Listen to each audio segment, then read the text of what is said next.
Problem 11 in the set of problems to review for the final exam is I think, a relatively straightforward factoring problem. And so let's just look at it here.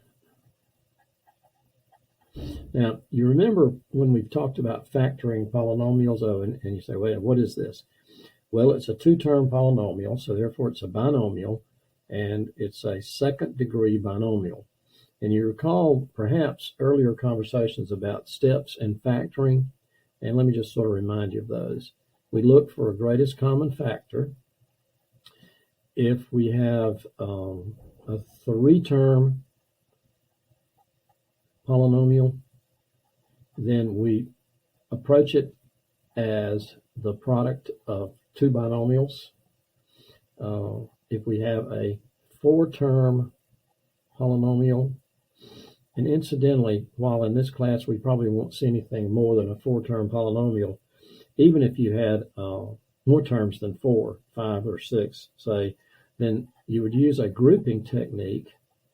And in the case of our four-term polynomials, what we were looking for is we were looking for a way to group the terms such that we could find a common binomial factor.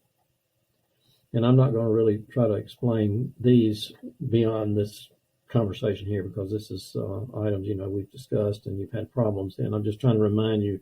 Oh, and you say, wait a minute now, why do you even factor these things? Well, it gives me a better understanding of the structure of the polynomial. That's kind of a theoretical way to say it. Also, when we factor a polynomial, what we're doing is we're converting it from a collection of terms that are added or subtracted, and we're converting it to an equivalent product. And then we can use that in helping us to solve the polynomial if we want to set it equal to 0 and use the zero product property. But we're not asked to do anything in this question other than just to factor it. So, yep, we've got a greatest common factor. And what is the greatest common factor? Well, let me just belabor this a little bit. I'm going to rewrite that, right? Just so you see that in this are these two factors, x times x is x squared, and 9 times x is 9x. So you notice the factor that I'm going to remove here is a factor of x here and the factor of x here. And so I get a factored version of x times x plus 9. And there's not much more that we can do to this particular one to factor it. And so the answer to 11 must be A.